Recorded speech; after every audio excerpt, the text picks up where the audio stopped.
संस्कृत माला YouTube channel में आप सभी लोग का हार्दिक स्वागत है। ठीक है, जैसा कि अभी जो एग्जाम हुआ है आप लोगों को 9th का, उसका ये प्रश्न पत्र है और इसका हम लोग आंसर की देखेंगे। ठीक है, और विषय कोड कौन सा है? 105 यानी संस्कृत का हम लोग आंसर की मिला लेते हैं फटाफट।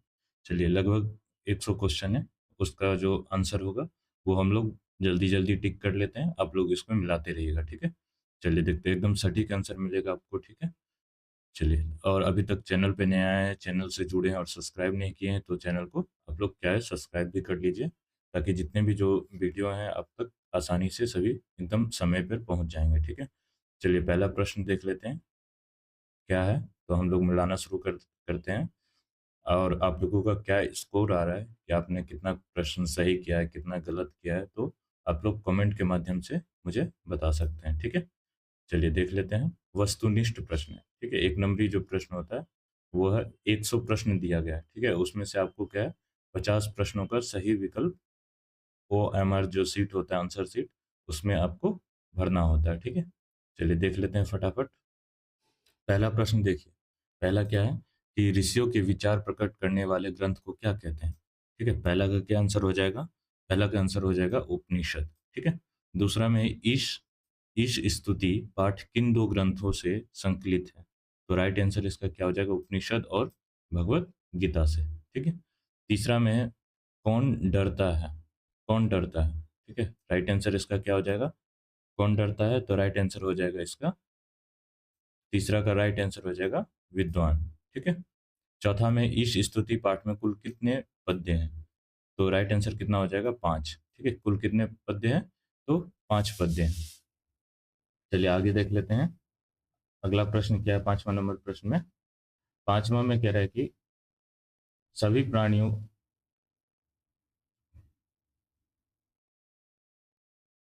5वां में कह रहा है कि सभी प्राणियों का कल्याण चाहने वाले पुरुष कौन है? तो राइट आंसर इसका क्या हो जाएगा?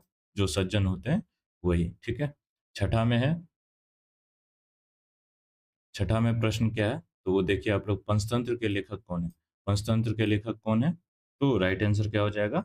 विष्णु शर्मा। ठीक है, सातवां प्रश्न में है, ब्राह्मण पुत्रों ने किस नदी में स्नान किया? ब्राह्मण के जो पुत्र थे वो किस नदी में स्नान किए? तो कावेरी नदी में। ठीक है, राइट आंसर क्या हो जाएगा? नहीं, राइट आंसर इसमें होगा क्षिप्रा नदी में। ठीक है, आंसर सी जो होगा वो आपका राइट आंसर हो जाएगा। ठीक है, नेक्स्ट में देखिए 8वां प्रश्न में क्या कह रहा है।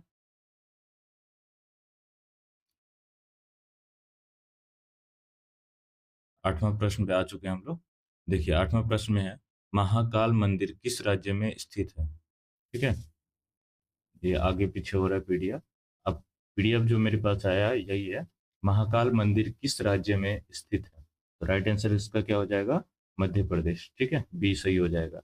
9वां में है, वयम अपि अति आसाहसिका, किसका कथन है? वयम अपि अति साहसिका, यह किसका कथन है?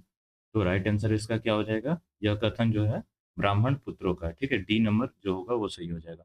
फिर ये 10वां में, यक्ष युधिष्ठिर संवाद पाठ महाभारत के किस पर्व से संकलित है? यानी 10वां प्रश्न जो है उसका आंसर क्या हो जाएगा? वन पर्व से। ठीक है, आगे देखिए, अगला में क्या है 11 नंबर प्रश्न में। 11 में कह रहा है कि संसार का हेतु किसे बताया गया? संसार का हेतु किसे बताया गया? तो काम को बताया गया। 12वां नंबर प्रश्न में देखिए कह रहा है कि पंडित कौन है? पंडित कौन है? तो पंडित क्या हो जाएगा? धर्मज्ञ। ठीक है, आंसर सी जो होगा वो आपका एकदम राइट आंसर हो जाएगा। ठीक है, 13 नंबर में कह रहा है कि सबसे प्राचीनतम वेद कौन सा है? सबसे प्राचीनतम जो वेद है वो कौन सा है? तो राइट आंसर क्या हो जाएगा? सबसे प्राचीनतम वेद ऋग्वेद है। ठीक है, चलिए आगे देखिए, आगे है 14 नंबर में। 14 में कह रहा है कि मातृभूमि की स्तुति किस वेद में उपलब्ध है? मातृभूमि की जो स्तुति है वो किस वेद में उपलब्ध है? तो अथर्ववेद में। ठीक, 15 नंबर प्रश्न में है, शुक्ल यजुर्वेद किस वेद का भाग है? शुक्ल यजुर्वेद किस वेद का भाग है? तो राइट आंसर क्या हो जाएगा? यजुर्वेद का। ठीक है, सी सही हो जाएगा आंसर में। ठीक है, आप लोग मिलाते रहिए और अंत में क्या आप लोग कमेंट करके बताइएगा कि आपका क्या स्कोर आया। देवालय में किन वर्णों की संधि हुई है? देवालय में कौन से वर्णों की संधि हुई है? तो अ प्लस आ। ठीक है, इधर देव में व में अ है, उधर आले में आ। ठीक है, चलिए आगे देखिए, 17 नंबर प्रश्न में कह रहा है कि भवनम में कौन सी संधि है? भवनम में कौन सी संधि है? तो गुण संधि है। ठीक है, और अभी तक आप लोग संधि वगैरह नहीं पढ़े हैं तो चैनल को सब्सक्राइब कर लीजिए, मैं आपको क्या अलग से संधि भी पढ़ाऊँगा, ठीक है? 18 नंबर में देखिए नवरात्रम में कौन-सा समास है? नवरात्रम में कौन-सा समास है? द्विगु समास है, ठीक है? ये सही हो जाएगा। 19 नंबर प्रश्न में महान च असौ राजा का समस्त पद क्या होगा? महान च असौ राजा क्या हो जाएगा? राइट आंसर क्या हो जाएगा? तो महाराजा, ठीक है? आंसर ए जो होगा वो सही हो जाएगा। चलिए आगे चलते हैं। अगला प्रश्न क्या है? 20वां नंबर प्रश्न है। इसमें कह रहा है कि तत्पुरुष समास का उदाहरण निम्न में कौन-सा है? ठीक है, 20 में है तत्पुरुष समास का उदाहरण कौन-सा है इसमें से? तो इसमें से हो जाएगा विद्याहीना जो है आपका क्या है तत्पुरुष समास का उदाहरण हो जाएगा, ठीक है? 21 नंबर में कह रहा है वीणा पानी में कौन-सा समास प्रयुक्त है? 21 नंबर में कह रहा है वीणा पानी में कौन-सा समास है? तो बहुव्रीहि समास है, ठीक है? 22 नंबर प्रश्न में क्या कह रहे हैं कि धारे रुत्तमर्ण सूत्र का उदाहरण वाक्य निम्नलिखित में कौन-सा होगा? ठीक है? ये आपका सूत्र है धारे रुत्तमर्ण, इस सूत्र का उदाहरण कौन-सा हो जाएगा? तो राइट आंसर हो जाएगा भक्ताय धारयति मोक्षम हरि, ये आपका एकदम राइट आंसर हो जाएगा, ठीक। नेक्स्ट में देखिए, अगला प्रश्न क्या है? अगला 23 नंबर प्रश्न है। इसमें कह रहे हैं कि पुत्रेण सह आगतः पितः। वाक्य में पुत्रेण पद में तृतीया विभक्ति किस सूत्र से हुई है? ठीक है? तो राइट आंसर क्या हो जाएगा? सह प्रधाने। सात के अर्थ में क्या होता है? तृतीया विभक्ति होती है। 24 नंबर प्रश्न में देखिए, दरिद्राय देहि वाक्य में रिक्त स्थान में कौन-सा पद होगा? ठीक है? दरिद्राय देहि में कौन-सा पद यहाँ पे होगा? तो राइट आंसर हो जाएगा ए, भोजनम। ठीक है?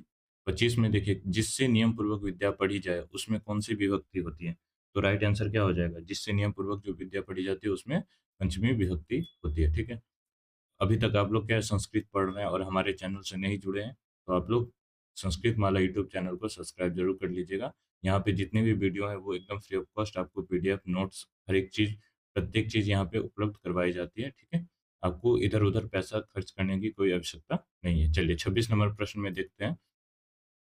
26 नंबर प्रश्न में क्या कह रहे हैं कि अपादान कारक में कौन-सी विभक्ति होती है? अपादान कारक में कौन-सी विभक्ति होती है? तो पंचमी होती है। ए जो होगा वो राइट हो जाएगा। 27 नंबर में देखिए, ऊपरी, ऊपर के योग में कौन-सी विभक्ति होगी? ऊपर के योग में कौन-सी विभक्ति होगी? तो ए हो जाएगा सही, षष्ठी विभक्ति होती है ऊपर के योग में, ठीक है? 28 में देखिए, विचरति में किस उपसर्ग का प्रयोग किया गया है? विचरति में किस उपसर्ग का प्रयोग किया है? विच का, विचर का, ति किसका प्रयोग किया गया है? तो राइट आंसर क्या हो जाएगा बताइए? राइट आंसर हो जाएगा बी, ठीक है? वि उपसर्ग है, ठीक है? 29 में अव उपसर्ग से निर्मित शब्द कौन-सा हो जाएगा? अव से कौन-सा शब्द बन जाएगा? तो अवरोध बन जाएगा, ठीक है? 29 में अवरोध सही हो जाएगा, बी जो होगा वो आपका राइट हो जाएगा। नेक्स्ट में है क्या 30वां नंबर प्रश्न। 30वां में कह रहा है कि अस धातु के लट लकार प्रथम पुरुष बहुवचन का रूप कौन है? ठीक है, अस धातु लट लकार प्रथम पुरुष बहुवचन का रूप बताना है हमको, तो क्या हो जाएगा राइट आंसर? अस धातु लट लकार अस्ति स्तः सन्ति, ठीक है? सन्ति हो जाएगा आपका राइट आंसर। 31 में देखिए, ददामी किस धातु का रूप है? ददामी किस धातु का रूप है? तो ए नंबर दा धातु का रूप है। 32 में कह रहे हैं कि कक्षा में शिक्षक किसका महत्व बतलाते हैं? कक्षा में जो शिक्षक है वो किसका महत्व बतलाते हैं? तो संस्कृत का महत्व बतलाते हैं। चलिए आगे चलिए। अभी तक आप लोग मिला रहे होंगे और बाद में आप लोग कमेंट करके भी बताइएगा, ठीक है? 33 नंबर में कह रहा है कि बीजगणित के ज्ञाता कौन है? बीजगणित के ज्ञाता कौन है? तो आर्यभट्ट है, ठीक है? आंसर सी जो होगा वो आपका सही हो जाएगा। फिर 34 में है शब्द निर्माण पद्धति किस भाषा में उपलब्ध है? शब्द निर्माण पद्धति किस भाषा में उपलब्ध है? तो राइट आंसर क्या हो जाएगा? राइट आंसर क्या हो जाएगा? संस्कृत भाषा हो जाएगी, ठीक है? चलिए आगे देखिए। 34 तक मिला लिए हैं, 35 नंबर प्रश्न पे चलते हैं। चलिए 35 नंबर प्रश्न में क्या कह रहा है कि हाँ, यहाँ पे देखिए, प्रत्येक लकार के कितने रूप होते हैं, ठीक है? 35 में क्या है कि प्रत्येक लकार के कितने रूप होते हैं? तो राइट आंसर क्या हो जाएगा? ठीक, 9 रूप होते हैं। चलिए नेक्स्ट में देखिए 36 में कह रहा है किसने पंपा सरोवर का वर्णन किया है? किसने पंपा सरोवर का वर्णन किया है? तो राइट आंसर क्या हो जाएगा? वाल्मीकि ने, ठीक है? वाल्मीकि ने हो जाएगा। फिर है 37 में नभः शब्द का अर्थ क्या है? नभः शब्द का अर्थ क्या हो जाएगा? नभ का मतलब होता है आकाश, ठीक है? चलिए आगे देखिए 37 तक हो गया। 38 नंबर में प्रश्न क्या कह रहा है? 38 में कह रहा है कि संस्कृत काव्यों में किसका वर्णन आवश्यक है? संस्कृत काव्यों में किसका वर्णन आवश्यक है? तो राइट आंसर हो जाएगा प्रकृति का, ठीक है? फिर आगे देखिए पशुओं की नेक्स्ट प्रश्न में क्या है कि पशुओं की स्वाभाविक स्थिति का वर्णन किस कवि के द्वारा किया गया है? तो बाणभट्ट के द्वारा किया गया। आगे में है 40 नंबर प्रश्न में 10 पुत्र एक वृक्ष समान किस पुराण में उल्लिखित है? 10 पुत्र एक वृक्ष के समान उल्लिखित है, यह कहाँ किस पुराण में उल्लिखित है? तो ये है मत्स्य पुराण में। ठीक है, क्या हो जाएगा? बी नंबर आंसर जो होगा वो आपका एकदम राइट हो जाएगा। ठीक है, चलिए 40 तक मिला लिए हैं। नेक्स्ट में देखते हैं 41 नंबर प्रश्न में क्या कह रहा है। यहाँ पे कह रहा है कि अहो न युज्यते एवं कर्तुम, अहो न युज्यते एवं कर्तुम किसने कहा है? यह उक्ति किसने कहा है? प्रथम युवक, द्वितीय युवक, तृतीय युवक या चतुर्थ युवक? तो किसने कहा है? तो राइट आंसर इसका क्या हो जाएगा? तृतीय युवक ने कहा है। ठीक है, चलिए 42 में देखिए, संति किस धातु का रूप है? संति किस धातु का रूप है? तो अस धातु का। 43 में कह रहा है कि लतायाम में कौन सी विभक्ति है? लतायाम में कौन सी विभक्ति है? तो सप्तमी विभक्ति है। ठीक है, चलिए नेक्स्ट में देखते हैं। इतना मिला लिए होंगे आप लोग। नेक्स्ट प्रश्न में क्या है? नेक्स्ट में क्या कह रहा है? देखिए नेक्स्ट में कह रहे हैं कि 44 नंबर में देखिए, गृहस्य किस विभक्ति का रूप है? गृहस्य किस विभक्ति का रूप है? गृहस्य किस विभक्ति का रूप है? तो षष्ठी का है। ठीक है, आंसर क्या हो जाएगा? षष्ठी हो जाएगा। 45 में कह रहे हैं कि अस्मत् शब्द का सप्तमी विभक्ति एक वचन में रूप क्या होगा? अस्मत् शब्द जो है उसका सप्तमी विभक्ति एक वचन में रूप क्या हो जाएगा? तो राइट आंसर क्या हो जाएगा? मई। मई हो जाएगा। ठीक है, फिर कह रहे हैं तासु किस सर्वनाम शब्द का रूप है? तासु किस सर्वनाम शब्द का रूप है? तो तत् शब्द जो है उसका स्त्रीलिंग में रूप जब चलाएंगे तब तासु शब्द बनता है। ठीक है, तो तत्का तीनों लिंग में रूप चलता है। ठीक है, चलिए नेक्स्ट में देखिए, फिर क्या है? 47 नंबर प्रश्न में, 47 नंबर प्रश्न में देखिए क्या कह रहा है कि पठ प्लस अनियर, पठ प्लस अनियर इसमें कौन सा रूप बनेगा? यानी पठ धातु से अनियर जब प्रत्यय करेंगे तब कौन सा रूप बनेगा? पठनीयम। ठीक है, पठ प्लस अनियर पठनीयम। 48 में देखिए कह रहे हैं कि नी प्लस तुमुन से कौन सा रूप बनेगा? नी धातु से तुमुन प्रत्यय करने पर कौन सा शब्द बनेगा? तो नेतुम बन जाएगा। ठीक है, चलिए नेक्स्ट में देखिए 49 नंबर प्रश्न में, 49 में क्या कह रहा है? 49 में सरल प्लस टाप से कौन सा प्रत्यय बनेगा? सरल प्लस टाप से कौन सा प्रत्यय बनेगा? तो सरलता बनेगा। ठीक है, चलिए नेक्स्ट में 50 में कह रहे हैं कि कुमारी शब्द में कौन सा प्रत्यय प्रयुक्त है? कुमारी में कौन सा प्रत्यय प्रयुक्त है? तो गीप प्रत्यय प्रयुक्त है। ठीक है, चलिए नेक्स्ट में देखिए 50 तक हम लोग क्या है मिला लिए हैं, और फटाफट आप लोग मिला के क्या कमेंट कीजिए कि आपका क्या स्कोर आ रहा है। ठीक है, 51 पे देखिए, संस्कृत वर्णमाला में कुल कितने दीर्घ स्वर है? संस्कृत वर्णमाला में कुल कितने दीर्घ स्वर है? तो 8 है। बी नंबर सही हो जाएगा। 52 में कह रहे हैं कि आदेश सूचक लकार निम्न में कौन सा है? आदेश सूचक जो लकार होता है वो कौन सा लकार है? तो लोट लकार है। ठीक है, चलिए नेक्स्ट में देखिए, अगला प्रश्न क्या है? अगला हम लोग 53 पे चले गए हैं। चलिए इसमें कह रहा है कि अ प्लस उ, ठीक है? अ प्लस उ के मेल से कौन सा वर्ण बनेगा? अ प्लस उ के मेल से कौन सा वर्ण बनेगा? तो राइट हो जाएगा व बनेगा। ठीक है, चलिए नेक्स्ट में 54 नंबर में कह रहा है कि द्विगु समास का उदाहरण निम्न में से कौन सा है? द्विगु समास का जो उदाहरण है इसमें से कौन सा हो जाएगा? तो राइट आंसर हो जाएगा पंचतंत्रम। ठीक है, फिर नेक्स्ट में देखिए 55 नंबर में है कि कह रहे हैं कि गंगायाः समीपम का समस्त पद क्या होगा? गंगायाः समीपम क्या हो जाएगा? उपगंगम। ठीक है, ए नंबर जो होगा वो आपका एकदम राइट हो जाएगा, सही हो जाएगा। चलिए नेक्स्ट में देखिए, अगला प्रश्न क्या कह रहा है कि 56 नंबर, सहायक सहार्थक अव्ययों के योग में कौन सी विभक्ति होगी? सहार्थक अव्ययों के योग में कौन सी विभक्ति होगी? तो राइट आंसर क्या हो जाएगा? षष्ठी विभक्ति होगी। 57 में कह रहा है कि स्वागतम में कौन सा उपसर्ग है? स्वागतम में कौन सा उपसर्ग है? तो राइट आंसर हो जाएगा बी, सु उपसर्ग है। ठीक है, चलिए आगे देखिए 58 नंबर प्रश्न में क्या कह रहा है? 58 में कह रहा है कि त्वा प्रत्यय से बने शब्द क्या होते हैं? त्वा प्रत्यय जब लगता है तो वो कौन सा शब्द कहलाता है? तो राइट आंसर क्या हो जाएगा? क्रिया हो जाएगा। ठीक है, जैसे गत्वा। ठीक है, इस प्रकार से। फिर नेक्स्ट में कह रहा है कि वनिता, वनिता शब्द का रूप किस शब्द के समान चलेगा? वनिता किस शब्द के समान चलेगा? तो लता के समान, क्योंकि आकारांत स्त्रीलिंग है। ठीक है, चलिए नेक्स्ट में देखिए 60 में कह रहा है कि सुबंत प्रत्ययों की संख्या कितनी है? सुबंत प्रत्ययों की संख्या कितनी है? तो बताइए आप लोग कितनी है? सुबंत प्रत्ययों की संख्या कितनी है? तो 21 है। ठीक है, चलिए नेक्स्ट में देखिए, फिर प्रश्न क्या है? 61 नंबर में कह रहे हैं कि पंचतंत्र कैसा नीति ग्रंथ है? ठीक है, पंचतंत्र कैसा नीति ग्रंथ है? तो कथात्मक, क्योंकि यहाँ पे कहानियों के माध्यम से क्या है आपको पूरा ग्रंथ लिखा गया है। कहानी के माध्यम से आपको नीति के विषय में जानकारी प्राप्त होती है। चलिए नेक्स्ट में देखिए, अगला क्या है सवाल 62 नंबर में कह रहे हैं कि विपरीत परिस्थिति में धैर्य किसका गुण है? विपरीत परिस्थिति में धैर्य किसका गुण है? तो राइट आंसर हो जाएगा श्रेष्ठ व्यक्ति का, ठीक है? नेक्स्ट में नीति शतक के रचनाकार कौन है? नीति शतक के रचनाकार कौन है? तो भर्तृहरि। फिर है 64 नंबर में, बाधा के डर से कौन कार्य का आरंभ नहीं करता? बाधा के डर से कौन कार्य का आरंभ नहीं करता है? तो राइट आंसर कौन हो जाएगा? बाधा के डर से कौन कार्य का आरंभ नहीं करता है? बताइए कौन कौन सा आंसर लगाएं आप लोग? तो अधम व्यक्ति हो जाएगा, ठीक है? क्या हो जाएगा? अधम व्यक्ति हो जाएगा। नेक्स्ट में देखिए 65 नंबर प्रश्न पे पहुंच चुके हैं। इसमें कह रहे हैं कि भोजपुर अंचल का प्रसिद्ध लोक नृत्य कौन सा है? भोजपुर अंचल का प्रसिद्ध लोक नृत्य कौन सा है? तो नेटुआ है, ठीक है? फिर है 66 नंबर में, कौन नृत्य माधुर्य भाव का सूचक है? कौन नृत्य माधुर्य भाव का सूचक है? तो लास्य, ठीक है?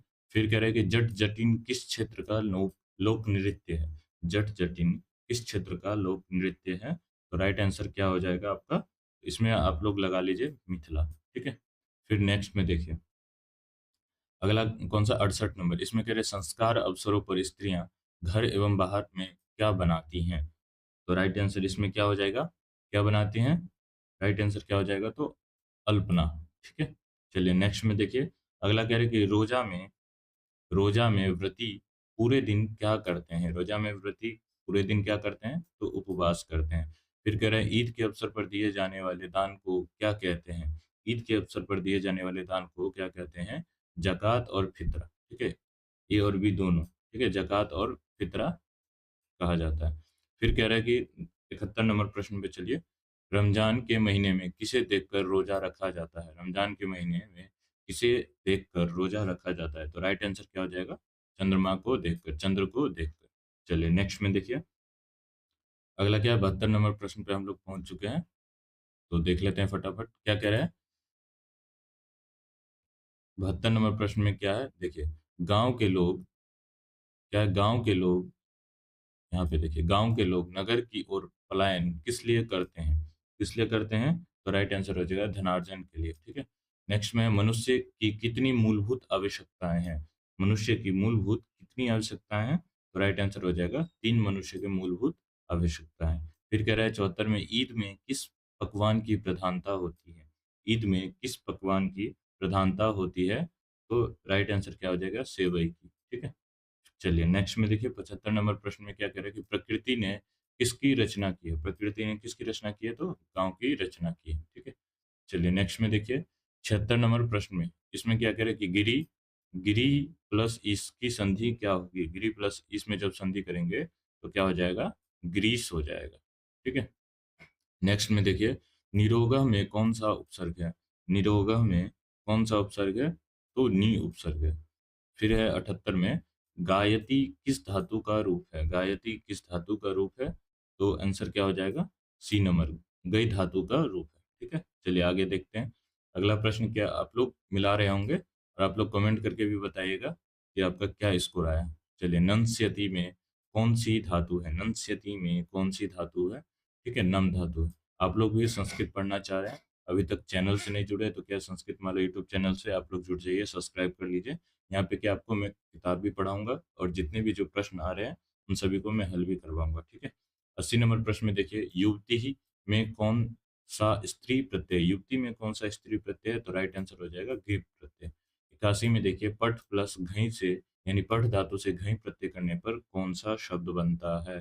तो राइट आंसर इसमें क्या हो जाएगा? पाठा बनेगा। पठ धातु से घई करने पर पाठा बनता है।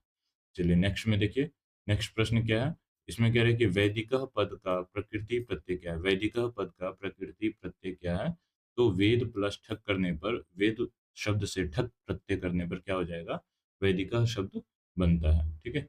चलिए 83 नंबर में कह रहा है कि इत्यासित में कौन-सी संधि है? इत्यासित में कौन-सी संधि है? तो स्वर संधि है, ठीक है? चलिए, आगे में कह रहे हैं कि तथैव का संधि विच्छेद क्या होगा? तथैव का संधि विच्छेद क्या हो जाएगा? तो तथा, तथा प्लस एव तथैव। फिर कह रहा है कि उन्नति ही